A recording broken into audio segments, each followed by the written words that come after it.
They are just so good at ganking together. Yeah, and they've started really picking it up as well here. So we are at the champ select for game 1. IG on the blue side for this first one. World Elite over on the red. And Annie and a Vega, so 2 support bans already. Yeah, coming out, wanting to get them off the board. The heavy engage supports really are starting to shine. We saw Leona in the last game. If you can get a secondary engager in that bottom lane, it just does so well around these mid-game fights. Yeah, it does. An interesting ban here for IG. Going to target Aluka just a bit here with a Gnar ban, but Gnar, of course, still very strong on this 5.2 patch. Yeah, he certainly is. And I guess with that transform coming through, he's able to get in and affect the fights. And Ahri being taken away from Rookie, these are very specific bans here. Yeah, a smart ban though, I think. Rookie are pretty good on Ahri and one of the strongest members of IG. Possibly it's a star player here as well, though IG playing so well together, it's hard to actually say that, but we'll have to see as the season develops for this team as well. One more ban left for IG. Yeah, and we've mentioned how deep the champion pool is on IG's lineup. Maybe they're just banning against what is strong. If you look, Viga, very strong pick.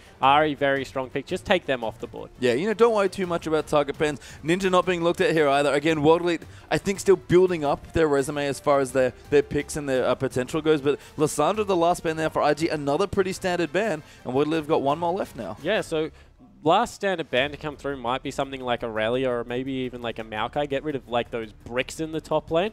But I don't think you can look past Rookie. He's just got too many good champions. Kassadin's another one that comes to mind that just is too dangerous to play against. Yeah, I wouldn't be too surprised to see Kassadin go, especially given that World Elite don't really play it from what we've seen. But instead, Azir is going to be the last ban there. So IG have their pick of a lot of strong champions now. Yeah, they certainly do. Kassadin comes to mind. Of course, all the junglers still up. Maybe Cacao takes Jarvan or something like that. Try and get it away from Spirit in the jungle, but really is a smorgasbord open here, and there is a risk. There's a Kassadin. Yeah, great pick up there from IG. Gonna take the, I guess what we'd call the standard first pick on this batch. It is Kassadin, number one. It certainly is, and it's just so strong in 2 positions, so you don't give anything away, and unless they really pick up something like a Janna to disrupt it, there really isn't much you can do against Kassadin. He's relentless and keeps coming. Yeah, I mean, Pokemon probably not playing Kassadin, hasn't played a mage yet, I believe, in the top side, but it is still a flex pick, and Rookie, a very scary Kassadin. It's a pretty safe blind pick there as well, but World Elite going to mix things up slightly. Corki for aggressive mid-game, and Nidalee there probably for Spirit. Yeah, probably for Spirit, but we have seen it a little bit more in the mid lane, and Ninja does play Nidalee. Very good at these poke-heavy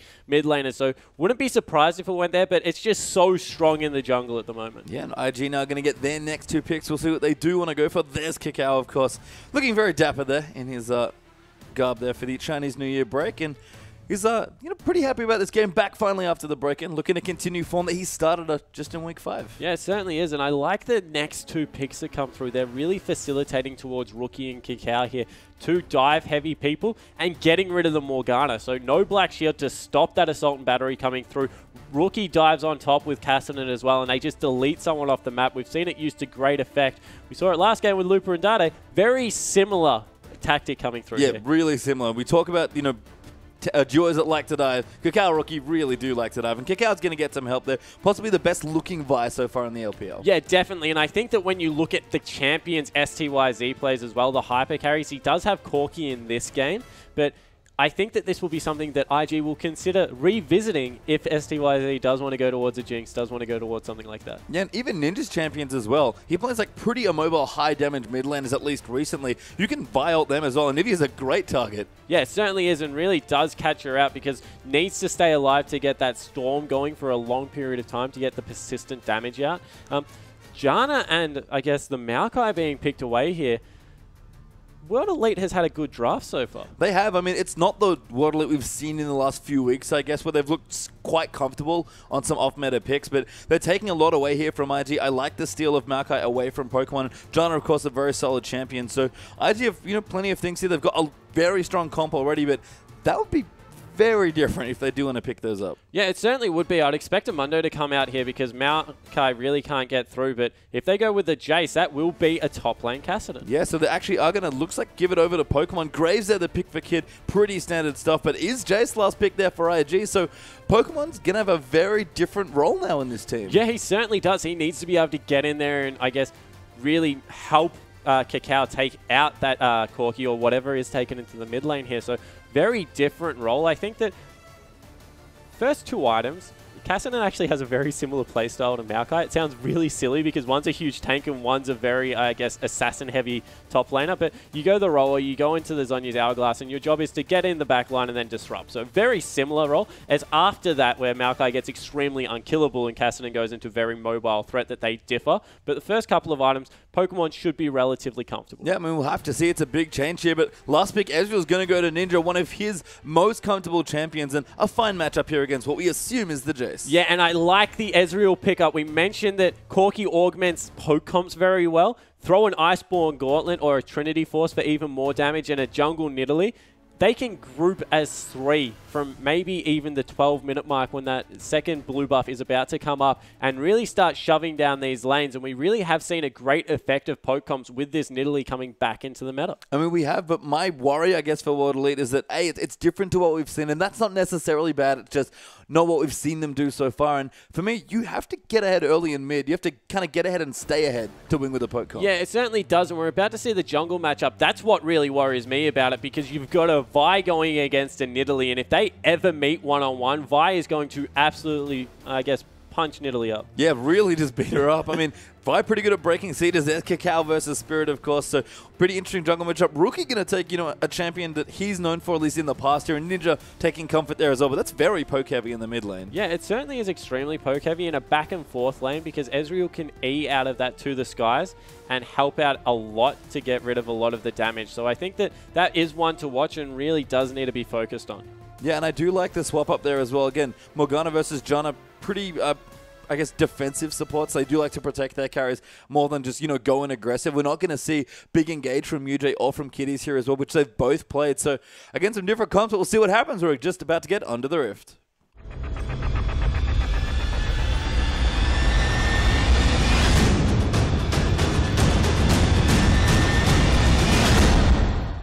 And welcome back for our third matchup this evening. Invictus Gaming going to kick off their first game against World Elite here. Blue side for IG, red here for World Elite. And World Elite, Anivia, Cho'Gath, Scion, not today. A full poke comp they've picked up here. Yeah, going for the Ezreal, and if they go double Trinity Force, they have a very early power spike on that one item. Graves matches it very well, you have to say, as far as AD carries go, but might be able to pick on the Kassadin and might be able to get into the tier stacking Jace and really dictate the flow of the game. It may be, but for me personally, I've really attributed a lot of recent World Elite form, which again, they haven't won too much, but they've looked good, to a lot of strong mid to late game team fighting. World Elite committing to much more early and mid game here. So we'll see if this different look for them can actually convert into a game win here. Yeah, you're exactly right. They have looked much better when they're playing for that mid-late game, but it's just to the point where I think they're trying something different once again. They're still trying to really find that what works for them, and it's getting to the point where they're starting to get closer, but you really haven't felt that they've nailed it just yet. No, not quite. And again, exactly halfway through the season. Now, this is a rematch where IG won 2-0 in Week 3, I believe. But we'll just see how the lanes will shake out here. Looks like Kid and Kitty's down towards the bottom, and we are going to break out into standard lanes. Yeah, I would expect standard lanes to come through here. Kassadin versus Maokai. It goes in Maokai's favor early, surprisingly because of Maokai's auto attacks, because Maokai can W onto Kassadin and has very high base auto attacks to come through with that AD. Mid lane will be a very, very high skill matchup. I would expect the Jace to get ahead early just because of the wave clear aspect, and Spirit actually starting Wolves here. Yeah, something really different actually for Nidalee again. Actually, no, she was not changed, I believe, on this patch. Could have been, but Spirit going to start on the Wolves here, not for a major buff like the Grump. And looks like it's actually going to move into blue, so some very creative pathing early on. Yeah, able to get across there. They gave up the Grump to their duo lane, which was why they did it, and a very good XP lead coming through here. And not going to be shoved in because he's got that shield and phosphorus bomb, and look, he just shoves straight back into the graves. And you know what? I love this. STYZ, when he was really coming up again, end of last year, moving into the LPL, he was definitely an aggressive carry player. So I like that he's back on form here, going to get a quick level 2 and might be able to start bullying one of the LPL's most consistent duos. Yeah, certainly. And I think that this is something that if we continue to see out of Morgana players, starting that W and trying to push the lane, people are going to go aggressive very early. And we see STYZ wasn't able to actually get the lane pushing as much as he would have liked, but now it's equalized and he's in a very good position. Yeah, I mean, this matchup's sort of interesting. Who do you think gets the best takeaway here as far as the aggressive Corki versus Graves matchup? Yeah, I think that generally this is one of those matchups that unfortunately does come down to support players. And I think that in this matchup, Janna is much it sounds weird. Janna's better in lane than Morgana because adds a lot of augmentation through that E and is able to knock up the person that doesn't get the spell shield on. But in saying that, you can never underestimate the burst damage that comes out at level 6. I think that that is the point that if they get poke damage, it goes to Corki, but the hard engage definitely goes to the Graves Morgana. Yeah, so we'll have to see. Even on CS, they're in the bottom, but moving in towards the mid lane now as well. Rookie starting alongside here on Jace, so a bit more aggressive and going to try and push in Ezreal as much as he can. Yeah, certainly is. Looking for that early brutalizer, not wanting to go for double Durans or anything like that. Needs to get a tier as soon as possible. And I think that the benefit of here for the Jace is that he pushes much better than Ezreal can push back. And that's where he really wins out in this lane. Has surprising burst damage, all that good stuff that Jace normally has. But this matchup specifically, Ezreal struggles when people pushes into him. Yeah, we'll see here. Ninja's probably going to keep getting pushed in for the early levels especially. But moving into our last matchup here for the top lane as well. Pokemon, this is probably the biggest difference here. He's actually quite behind in CS already. 10 CS as a Luca. Went back for a second Durans and is walking back to lane. But this is a completely different champion for Pokemon. Yeah, it certainly is, and I want to see how Pokemon plays it because Kassadin really, you tell how aggressive a Kassadin player is going to be by how many points he puts in his Q before transitioning to the E. We've seen people like Dade just 1 point in Q and then go for the E max to really go for the trading potential, as we see potentially first game coming into mid lane. Yeah, it looks like we are going to move Nidalee over there. Actually, Spirit does go in. Good pressure, and Rookie forced to flash away. Yeah, so had to burn the flash there. Has the Ignite for the offensive summoner spell, not electing for the heal, so had to burn the gap-closing summoner spell there and really good gank. Yeah, so Ninja, who was maybe 2 CS behind before, going to start getting ahead now and can start pressuring Rookie. I mean, Rookie wants to be aggressive and push here, really wave clear and push up against the turret, but if he's still, if he's getting ganked like that with no flash, can't afford to. Yeah, and now pressure on Kakao to be able to counter gank it. So many good wards. That deep ward in the Wraith, the Raptor Brush, is one of the most key wards if you are looking to pressure mid early because it shows you where Kakao is whenever he wants to clear that camp. Raptor is one of the most important camps in the game because of the fact it allows you to clear wards, and every time he roams past, now they're comfortable to dive top potentially because they know exactly where Kakao is. Yeah, Spirit going to move up now here as well. Instead, we'll just move back here. Pokemon, not the hardest, not the worst gank, sorry, before 6 here, but looks like Pokemon will just maybe give up here as Spirit does just pop down into this brush. And actually, they are going to go in. Pokemon will get ninja'd up there. Now Spirit going to dive in. The Q comes through. Great pounce to follow in there, and the first blood does go to Aluka. Yeah, and Aluka once again dives in there with the W and just repetitively auto attacks. Maokai's base AD is, I think, 3rd highest in the game, and just able to capitalize on top of that, CSing much better. The early first back for the boots to keep him in range was key on that. And now he's gone back, picked up the blasting one before even both components, looking to continue to push out this, I guess, different pick coming out of Pokemon. Yeah, very different pick. Doesn't even have his catalyst done, just some components. So 95 flat AP for Aluka. So very aggressive early item choices. And Spirit did a little bit of counter jungling. You mentioned the Raptor Ward. He actually stole that away from IG. Now with his Trailblazer going to move into some more AP, and Spirit having a very good early jungle against Kakao. Yeah, fantastic early game jungler Nidalee if you are able to land that spear, which twice now Spirit has been able to do, and the gap closer just comes out so far. Yeah, we'll see back down to the bottom now as well. Graves actually a little bit ahead of this Corki, so Kid with, I'd say, the slightly more aggressive AD, getting a little bit ahead, but SDYS is not too fussed. Yeah, he's not that far behind. I guess the pickaxe is a much better first buy than what the... Ooh, Rookie looking to get aggressive, than what the Ruby Crystal and Longsword is, so that's why Graves is starting to eke ahead. In saying that, though, the components of a Trinity Force are much more useful than the raw AD.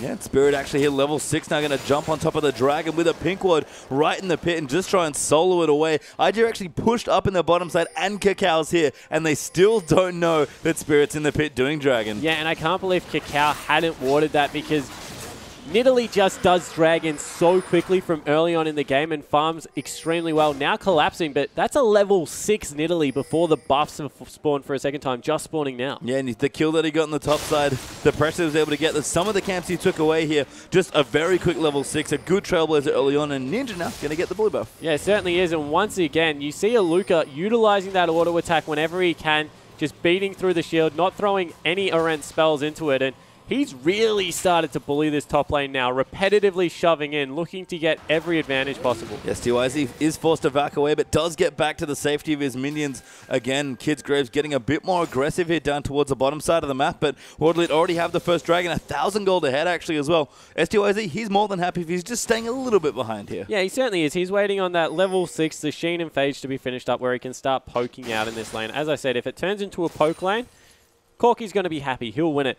But if they can get an engage here with Kitty's Dark Binding landing, Kid's brute force that comes out of that collateral damage and buckshot is just going to be so hard to cope with. Yeah, I like that from Will. Very sneaky by Rookie, just poking Ninja out. But Ezreal does have the blue buff. Cacao did his a little later, so Rookie going to get it in a minute or two, you have to think. But both mid laners stacking up with their first initial buy of the tier. Going to be a lot on the early game for these AD carries, you have to think. Yeah, it certainly is, and I think that both sets of AD carries have a lot of pressure if you put Jace in that category, because Graves' Jace have a lot of be able to burst people down, and ooh, nearly the steal coming across. Cacao actually nearly paid for holding that with his life there. Great heads-up play coming out of Ninja, but they both have surprisingly high burst damage, but on the persistent threat, the Trinity Force users do tend to win out. Yeah, and it's one of those things where we're going to chart that item spike here. Pretty much IE is going to raise Trinity Force, but Rookie did get his blue buff, and Spirit actually has the Magus. He's going to go back into the mid lane, almost gets the spear. Rookie might have redonated the blue. Yeah, looking to get aggressive one more time onto Rookie, and you can tell that it started to play on him. Missed the cannon creep. He's 11 CS behind. So this Ezreal starting to get rolling, and he's picked up a cloth armor. A very good item pickup against Jace is actually Ninja Tabai. I wouldn't be surprised if that isn't into the Iceborne Gauntlet. Wouldn't be surprised if it was, because a very good poke item composition coming through there. But because of how Jace's W works, getting those 3 auto attacks through actually mitigates a lot of Jace's early game's damage. Yeah, and you know, Ninja looking very strong in this Ezreal, a champion he is comfortable on. I guess Woodley have an interesting choice here. We've talked about their comp being mid-game focused. Do they want 1 or 2 Trinity Forces? Yeah, so I think that if they go 1 Trinity Force, Iceborne Gauntlet, that means they want to siege. If they go double Trinity Force, that means that they want to start getting a little bit scrappier around the map and fight these dragons. So it depends what they place higher value on, and I think that depending on how far ahead will force what they go for. Cacao, though, is actually in this brush. He's snuck in. He's got his ult ready, but Waterlit already back away from the bottom side. Very safe play there. Spirit actually going to come down, clear out some wards, and threaten the 3v3 as well. And I didn't think I'd be saying this today in the matchup, but 2 of Waterlit's lanes are ahead. Yeah, they certainly are, and they're playing very well. The top lane is the one that surprises me, because Pokemon's been so good at equalizing, and it's just to the point now where World Elite, we credited them. They play well when they're ahead and very poorly when they're behind. If they can get ahead, especially with a team comp like this, they're going to look dangerous in the mid game. Yeah, and my question was, could they get ahead? They played a lot more mid-late game style, but this is very much more mid or early game focus, and so far so good for them. Yeah, it certainly does look that way. Only really the bottom lane getting, I guess, struggling a little bit. And even that, in a very bully-heavy matchup lane because of how Graves works, that's not a horrible outcome for Corky. No, I mean, still farming up here. Quick check on the gold difference there as well. What, 400 gold between the twos. You know, not the best result for STYZ, but again, he'll take it. Yeah, he certainly will. And you look across the map, there's certainly bigger gaps starting to form. 900 in the jungle just because of how much more impact Spirit's been able to have. And he picked up the first dragon as well. The second one's coming up in a couple of minutes, so look for him to pressure that area of the map one more time. Yeah, we've seen Cacao do the big AP in Italy build. He had a Magi's famously in the game that he's played on Italy here. Spirit is going for AP. He's already done the Magus Enchant finish for his Trailwords and actually going for a tier as well. Yeah, and the amount, how quickly he's pushed through his jungle has allowed this tier pickup. Normally not a great pickup in my opinion, but because he is 900 gold ahead, that's a free tier. That's a value right there. He's not giving anything away to Cacao. He's in the exact same position, so it's not a greedy item build in this regard because he's ahead. And we've often seen Spirit, when he's playing well, be a good control jungle here. And he's not playing a traditional control jungle, but his presence around this map is so scary to IG that he's just controlling simply by possibly being there. Yeah, he certainly is, and now he's stalking Cacao out. Good pounce there coming through as well. The Q does land in. And now Spirit, can he land another spear? Cacao does juke it. Rookie comes in, but Ezreal gonna force a flash out from Cacao. Yeah, and once again, really good play. He got that deep ward and the wards in the river, and he just tracked Cacao throughout the whole jungle. Burns another summoner spell. Kakao won't be able to go as deep. And once again, now he knows where he is. He can look towards the top lane. Yeah, going to move in now here as well, possibly for a dive actually as well. Pokemon, he has to be a little bit careful. Spirit will track him. The spear does land. The pounce on there as well. Resetting for so much damage, and Pokemon has to turn in and try and get the Q down. The smite, I think, no, didn't quite come down as well, but Cassidy does get away. Yeah, he certainly does, but that will mean that they're able to pick up at the top turret. So that's been equalized. IG's response, a very good one. They're pressuring down mid lane. Yeah, they already took the bottom tower there as well. They're going to look for a second and probably get it here as well between Jason Graves. No, too scared of Ninja. Aluka actually teleporting down as well. Kid going to get knocked back, but he flashes out of the way. Rookie now could be in trouble, but Kakao just goes on a Spirit and dunks him. Now Aluka taking a lot of damage. UJ pops his ulti to disengage, but Aluka still taking a little bit too much damage. Rookie going to clean him out. And there's just not enough damage here. World Elite just getting destroyed as Pokemon moves in for another kill. The rest of IG moving through 3 for 0 so far. Ninja gets a trade kill, make it 4 for 1. The tower not quite dead. STYZ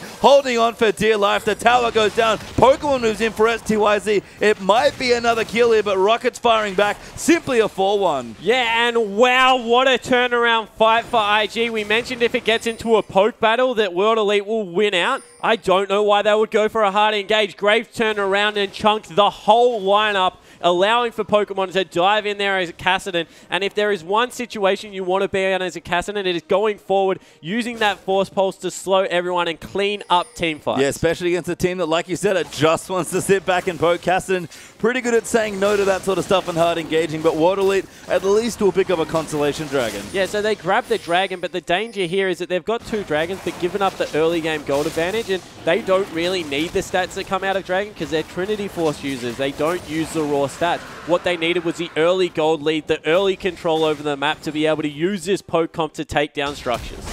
And if we have a look at the team fight, they just commit so hard, and look at that collateral damage buckshot, chunking out everyone, and Pokemon is in the perfect position to chase. Full health, returning from base. This is what Cassidy does. Leaps in again, able to get another kill here onto the Janna, and he's not done. Just continuing to frontline, continuing to get in there. Another slow coming across everyone. They turn it into a siege and get the turret. So that's really where Pokemon needs to be. He'd been held down. Now that he's picked up a kill, couple of assists, he's in a much better spot. And this always happens with Cassidy, it feels like, in the LPL. You know, people know how to punish him. They can lane against him quite well. But whenever a team fight breaks out, Cassidy is always the best person to clean up and get gold. Yeah, the problem is you blink and he really does take over a game. Ooh, that might actually be a very good true shot barrage to spot out where the members of IG were. Now a ward going to go over the... yeah, so well spotted out there for World Elite.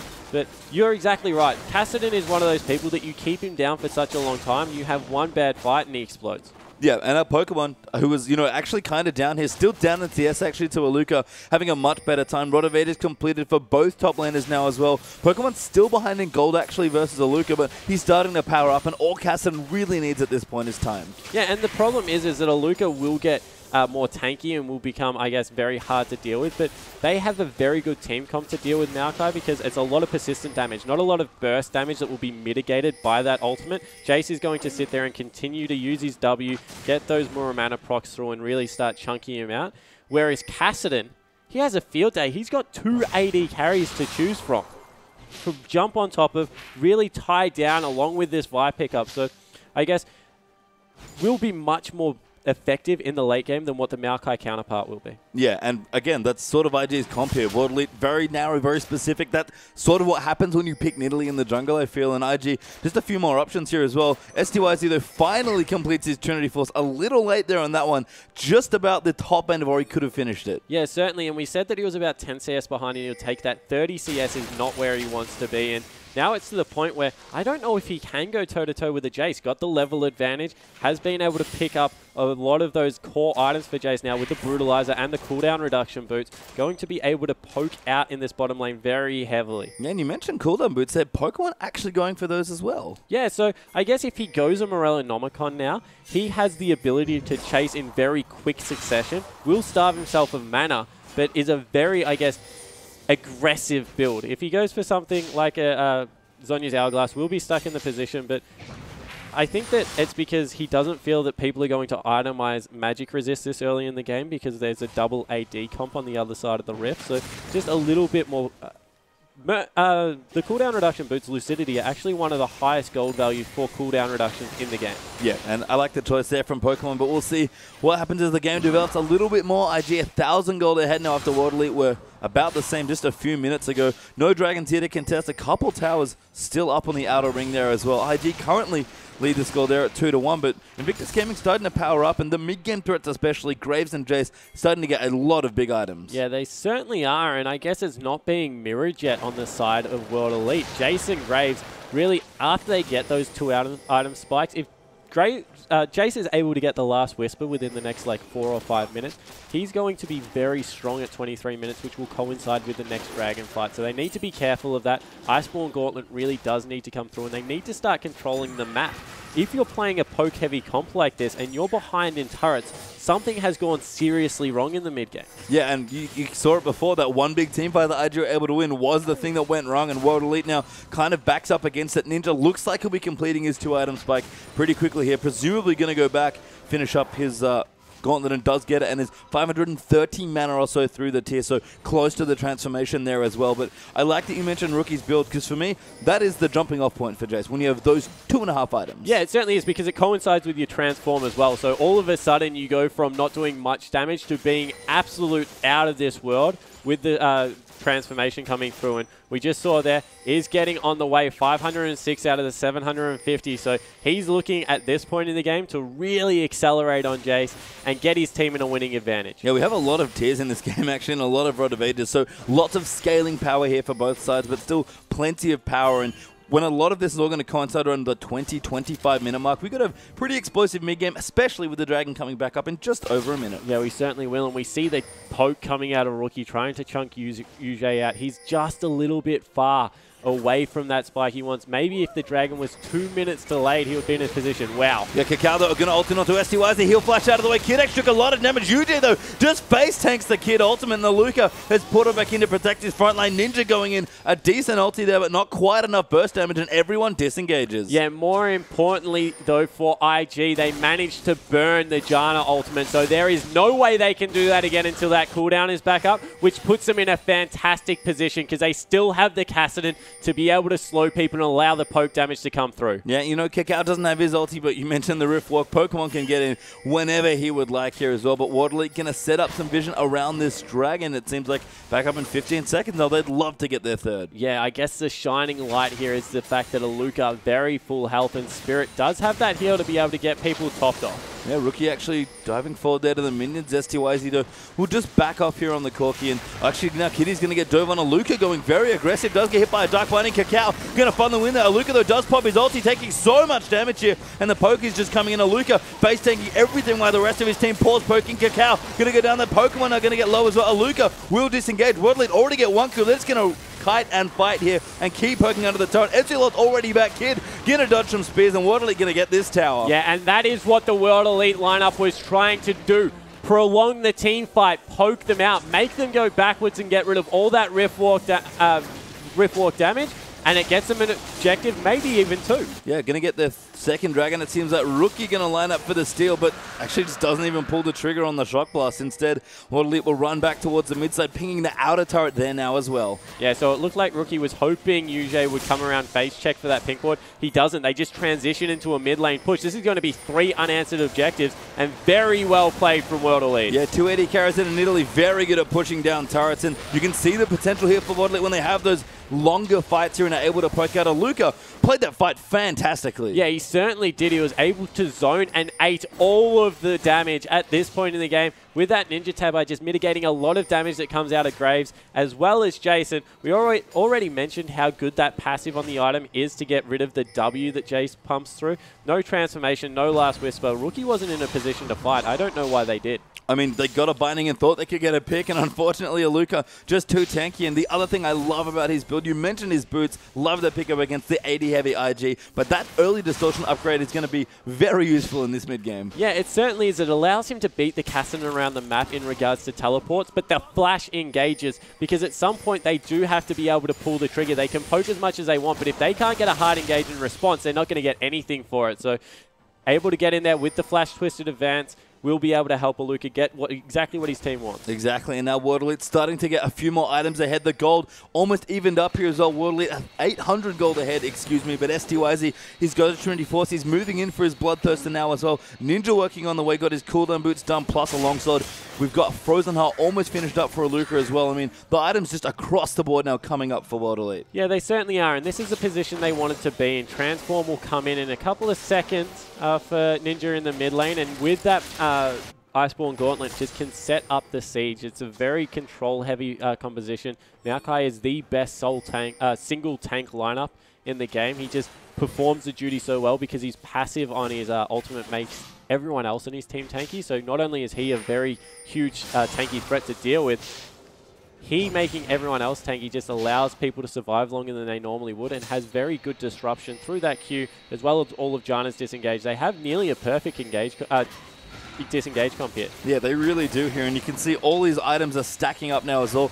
Rod of Eight is pretty much fully stacked for both. I believe Pokemon's is certainly done. The tiers are on the way. It's about 50 mana away from Ninja when we last checked in, so plenty of time left here. Last Whisper done for Rookie, not quite on the transformation, but it is not far away for any of these teams. And World Elite, they are ahead, but they do have to play carefully. They certainly do, because there's very little margin for error in these poke compositions. I think that's why we saw them fall out of favor a little bit, because with the likes of the Vise, Jarvans, things like that, you really can get on top of them. Couple in the fact that they've got a Black Shield here, there's just no room for either Ninja or Spirit to make a mistake. STYZ a little bit more forgiving because he's like the third part of the poke composition, there for consistent damage, but Ninja needs to be able to slow people and kite.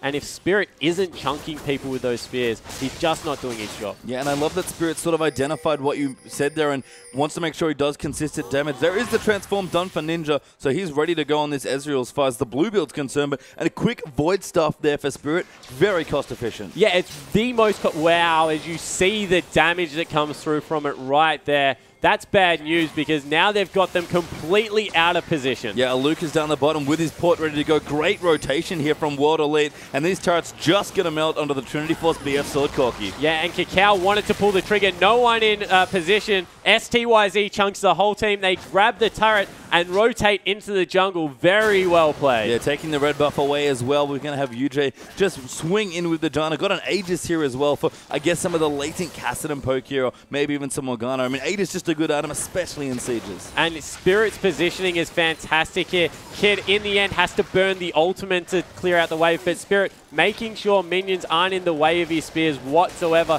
hanging out behind. Needs to be careful he doesn't get engaged on, but overall, very nice setup here. Yeah, Waterloo got plenty of time, and you can see Spirit, oh, great ward there from Kitties, goes right over that wall, but Spirit immediately cleans it out. Yeah, and the important position here is watch Cacao. Can he get in? Yeah, we'll have to see. Ninja poking, gets only Pokemon, I believe, with the ulti, so not too much damage, but World Elite still coming in. Aluka actually going to face tank the turret. Love this choice as well, and IG have to give up another turret. Yeah, they certainly do. Rookie and Kid took a spear each, and that was the turret gone right there. They are looking for complete non-interactive gameplay for the next 10 minutes to clean up the rest of the base. World Elite now have that time on the game. Because it gets to the point where this is as strong as their composition gets, and the tankier Kassadin gets, the more items he gets, the tankier Vi gets, the harder it is to pull this kind of siege off, especially around the base. Outer turret's very easy to siege, base turret's nearly impossible. Yeah, and that's really the big question here. Actually, Spirit stacked with his tier as well, so if he wants to move into maybe a Seraph's, he's got the option once he has enough gold there as well. I love the Sork Shoes finish there as well, so lots of cost-efficient damage here in penetration coming through for Spirit, but one of my first observations for Waterloo this game was, can they get ahead early? They've answered that question. They can. They've done it in this game. Our other criticism has probably been, Waterloo, they pick cool comps, they have good ideas, they often don't execute on the win conditions. That is not true in this game. Yeah, exactly. They've executed very well in the last couple of minutes on their win condition, but as I said, it's about that clock. They need to control Dragon. I think that Dragon in a game is very key here because it gives that...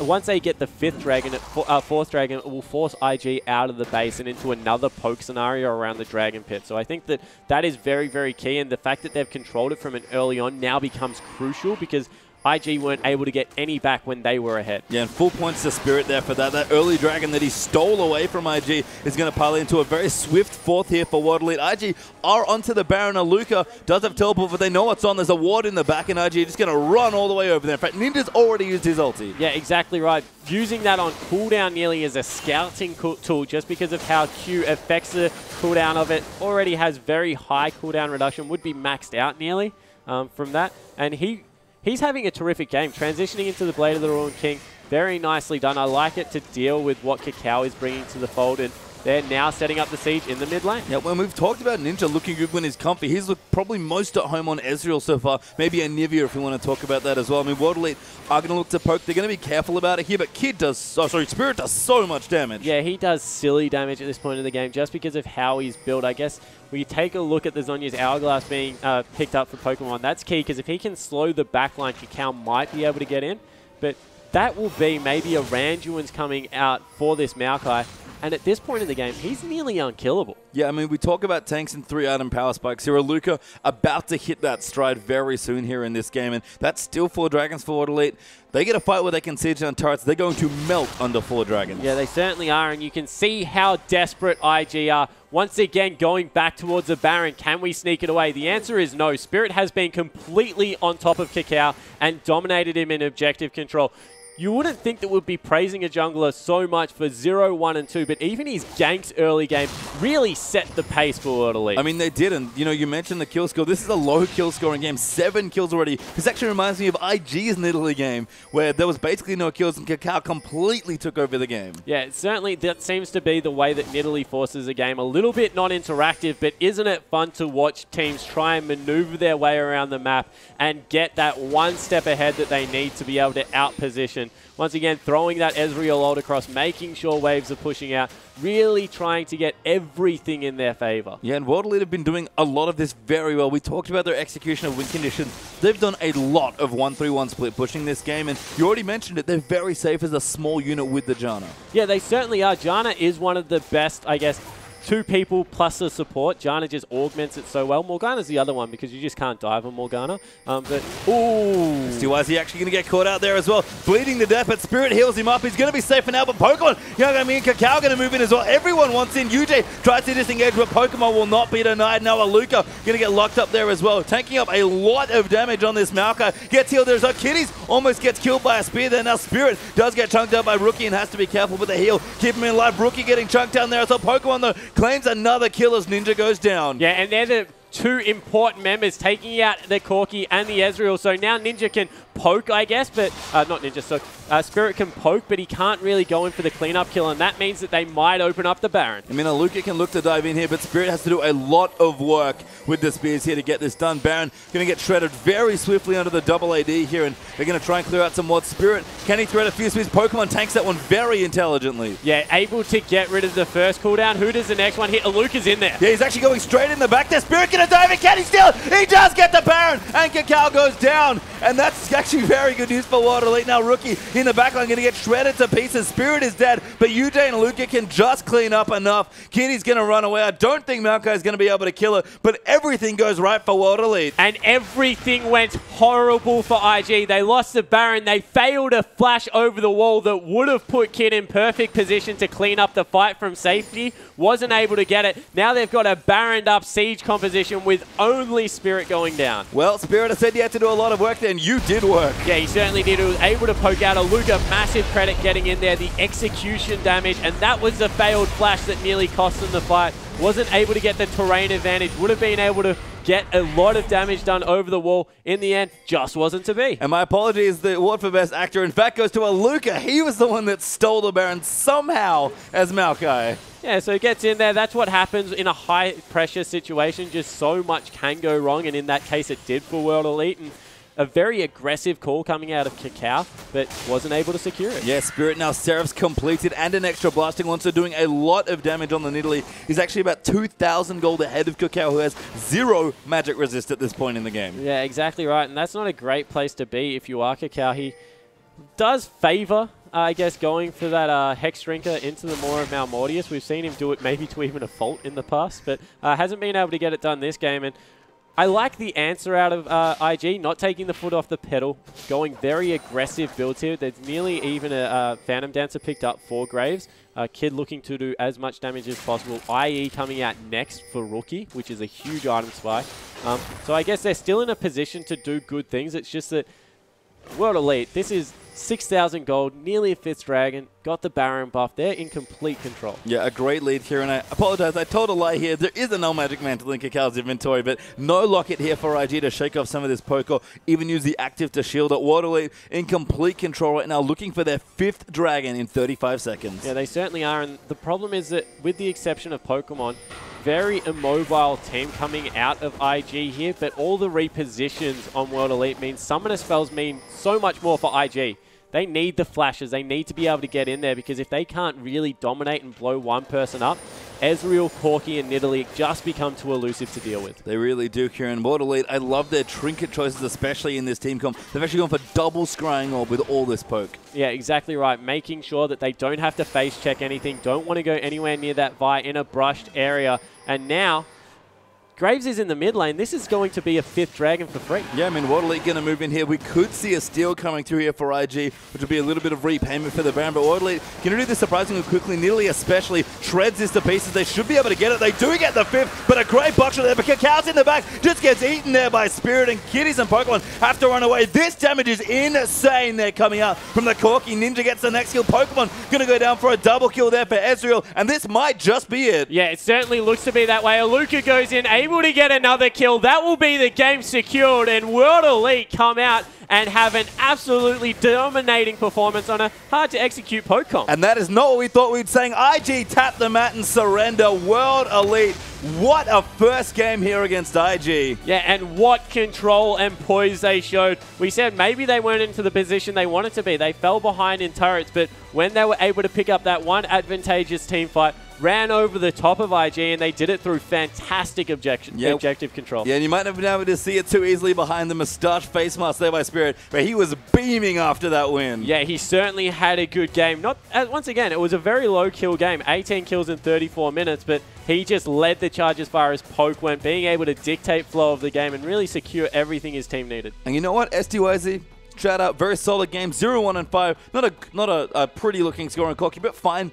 He kind of had one job, and that was be the serviceable third threat that you talked about there. But the solo lanes from World Elite came up huge in that game. Yeah, they certainly did. Ninja, he had a very good game, able to hold down Rookie, who we've always spoke so highly of. But Aluka, 5-1 and 5, 10 out of 11 kill participation. Absolutely huge. Dominated the lane by himself from the start, able to build himself a lead, got the turret very early, and really was the shining star. Yeah, and there's Pokemon. I believe Kakao did not look happy. Is he packing up a keyboard? Yeah, so maybe a substitution coming out of IG here. We might actually see the victor after all today, phase 3 time, but that was a, I guess, intimidating performance coming out of WE. That was. I mean, we used words like early game, mid game, dominating. Those are not the words we've currently used to describe World Elite up until this point, but they fully deserve the praise there after that match. Yeah, they certainly do, and they did it in a way we didn't expect, but they got it done. And a great game one for World Elite. Can they continue for a very massive upset in the 2-0? Don't get anywhere. We'll be back with the second game between IG and World Elite.